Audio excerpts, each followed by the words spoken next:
Hello tout le monde, alors aujourd'hui on va parler de la saison 3. Donc on va parler de la saison 3 de Pretty Little Liars. Alors depuis la timeline entre la 1 et la 2, maintenant on est monté dans la timeline de la 2 à la 3. Donc on est dans la timeline de la 2 à la 3, on est maintenant sur cette timeline.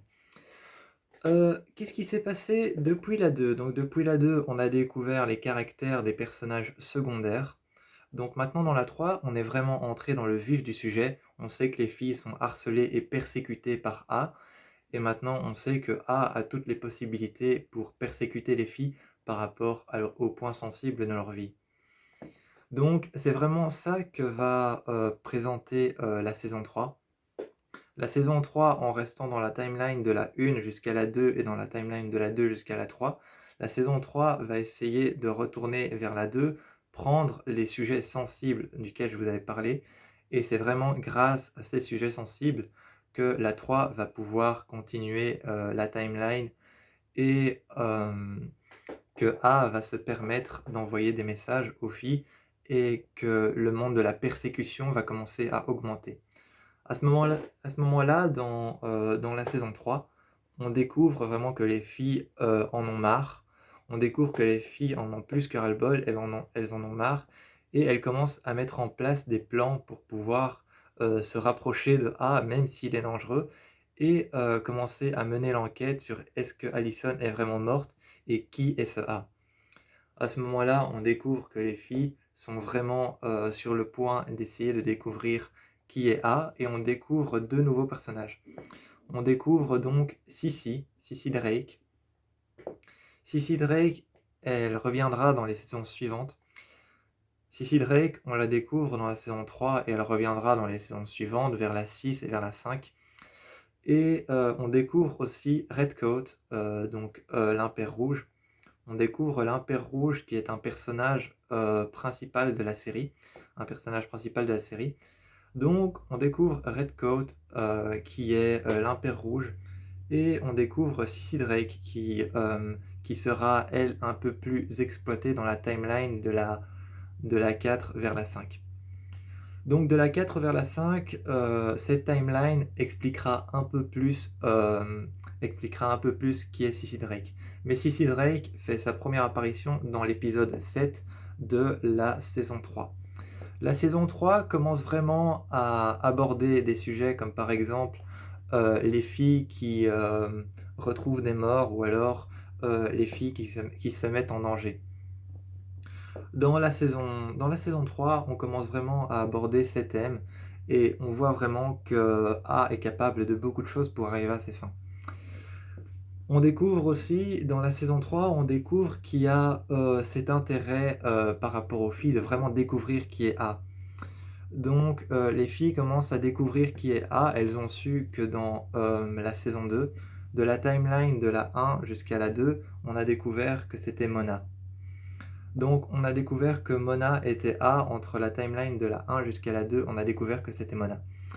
Depuis la 2, on va découvrir maintenant qui est A, qui est le A qui a succédé Mona. Ça va donc être ça dont on va parler dans la timeline de la 3. C'est qui est le A qui va succéder Mona, parce que Mona était enfermée chez les fous.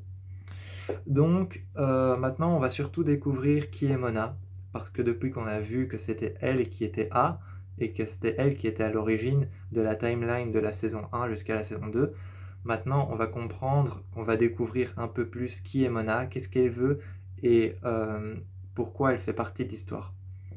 Évidemment, elle a son importance dans la série, et maintenant on va découvrir pourquoi elle fait partie de l'histoire, et qu'est-ce qu'elle a de si important par rapport au fait que c'était elle qui était A.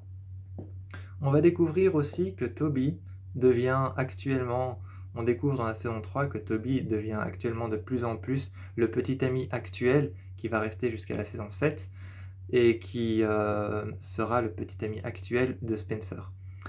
On découvre aussi que Anna et Caleb, depuis la timeline de la 1 jusqu'à la 3, se sont mis ensemble.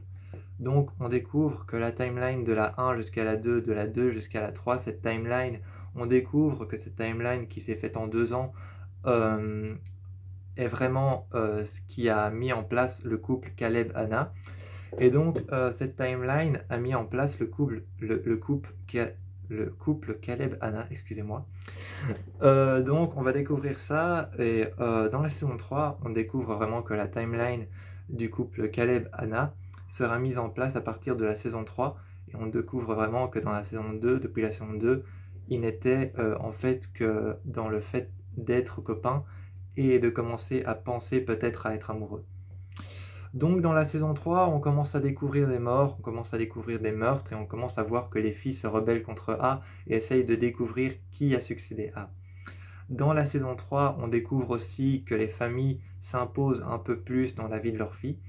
On découvre, comme par exemple, on découvre dans la saison 3 que Veronica, la mère de Spencer, commence un peu plus à s'imposer dans la vie de ses filles, notamment la vie de Melissa et la vie de Spencer. Donc on découvre que Melissa s'impose un peu plus dans la vie de sa sœur.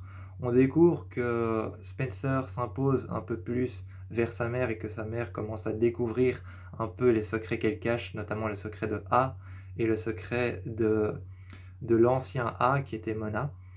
Donc on va découvrir que les mères commencent petit à petit à rentrer dans le vif du sujet aussi. Dans la 3, on voit vraiment que la vie de famille des quatre menteuses, on voit vraiment que la vie de famille commence à se construire. Dans la saison 3, la vie de famille commence à se construire. On voit vraiment que Veronica, la mère de Spencer, commence à rentrer dans le vif du sujet avec sa fille. Et on voit vraiment que Melissa, la sœur de Spencer, commence à rentrer elle-même aussi dans le vif du sujet. Parce qu'on voit vraiment que, désolé pour le spoil, mais on commence à comprendre que Melissa, depuis la saison 2, dans la saison 3, c'était le signe noir. On commence à comprendre qui est le signe noir, on commence à comprendre qui est Redcoat, on commence à comprendre un peu qui est Cicin Rake. Et tout ça, ça va faire en sorte que les mères, Veronica, la mère de Spencer, Ella, la mère de Anna, et Pam, la mère de Emily, et aussi la mère de Anna, Ashley, on commence à découvrir que ces 4 personnages principaux de la série commencent à rentrer de plus en plus dans la timeline de la 3. Donc c'est tout ce que j'ai à dire par rapport à la timeline de la saison 1 jusqu'à la saison 2 et à la timeline de la saison 2 jusqu'à la 3. On commence vraiment à découvrir que la vie de famille commence à se construire, et on commence à découvrir qu'il y a des meurtres, et que A vraiment des possibilités inouïes et qu'il est prêt à tout pour pouvoir atteindre les filles et avoir ce qu'il veut vraiment. C'est tout ce que j'ai à dire pour la saison 3. Je vous retrouve prochainement pour la saison 4.